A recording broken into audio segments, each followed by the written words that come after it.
Hey guys, so I had three ideas for three different stories from three different genres in my head, not knowing which one to start with, and I was so sure I was going to start off with the greatest warlock that ever lived.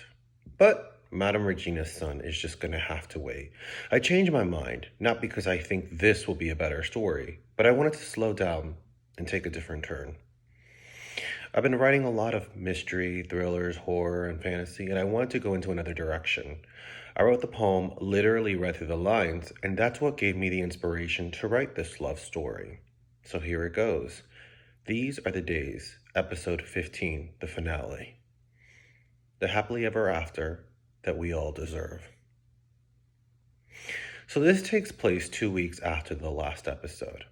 In the last one, we saw that Chris won $10 million from the scratch ticket that was in the glove compartment. I thought the detail was so awesome. Not only that, but because of the things that he was enduring in his life, it was good to actually have something good happen to him. So this begins where there's knocking at the door. Ryan has come to visit his family. In the last episode, we noticed he made it clear it was best if he left. And they, Cindy and him, would discuss with the kids what was going to happen next in their marriage. When he walks in, Cindy notices he's wearing a nice Armani suit. Both Jessica and Bailey run up to him, almost tipping him over. They've missed him so much. Cindy told him that he had a job workshop.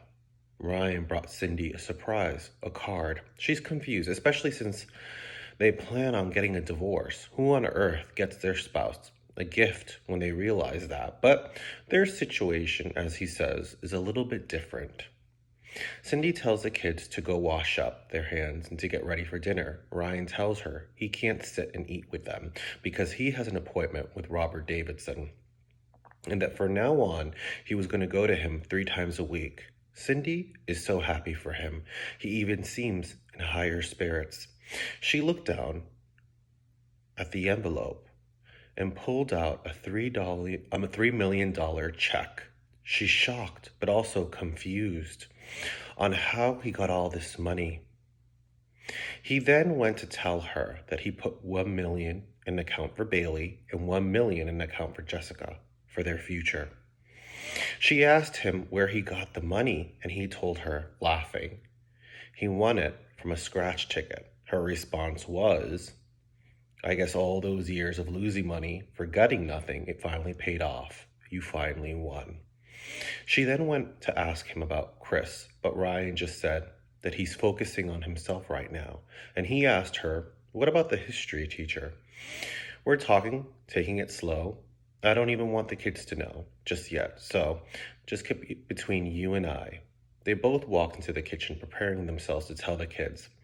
Ryan tells them that he can't eat with them because he has an appointment.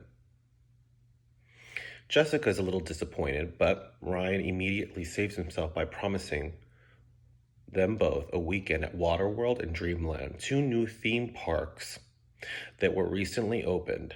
He even offered Jessica to bring one of her friends. Both kids are super excited and turn to their mom to get her approval. She thought his technique to do this was brilliant, so she nodded yes. Ryan says, however, before I go, there's something your mother and I need to talk to you about.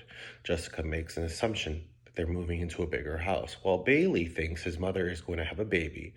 Both Brian and Cindy look at each other and realize that this was going to be a little bit harder than they thought. They are finally sat at the table. Ryan decided to just take off the bandage. I'm moving out.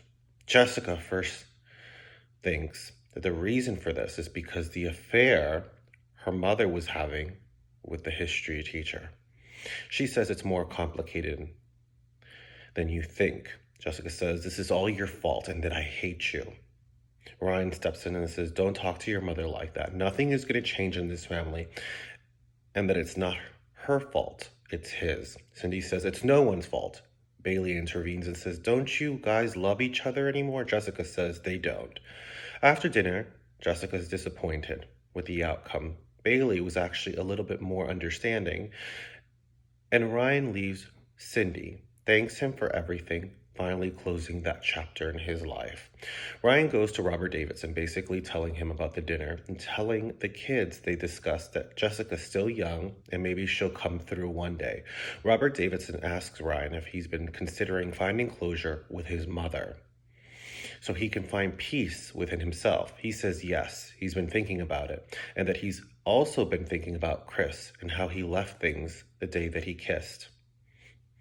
Then Robert Davidson says, that's completely understandable, especially with everything that happened and how you've been fighting this demon of your stepfather. You have to ask yourself, are you going to let that darkness from the past win over what you're capable of having? I remember when you came in here and I was talking to your wife and you were so out of it. She left to pick up the kids and you spoke of Camp Everwood, which is Chris. And when you spoke about it, I saw pure happiness in your face and I heard it in your voice.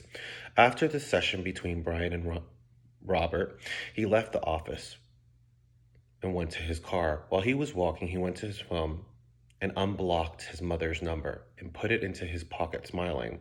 When he got into the car, he was about to put the key into the car when he pulled out his phone and saw Mary Beth on his contacts. He dialed the number of his mother, and she spoke. Not only did they speak to each other civilly, but Ryan found out things that Harry hid that he knew nothing about. 2 years later, it's Chris's birthday. He goes into work and sees Dominic. He gives him a birthday gift and notices a dozen rainbow roses on his desk with an envelope. He opens it and says, there's a limo waiting outside. Go to it. And he does, and finds another letter there written by Ryan, basically telling him all the stages of what happened after the day they kissed and how it affected him and how he regret living him the way he did, even under the circumstances of all the trauma. There are 2 tickets inside the envelope to Camp Everwood. Of course, there's a happy ending. Not only do they both deserve it, but they fought very hard for that love. I hope you appreciated the story as much as I loved writing it. And thanks for listening.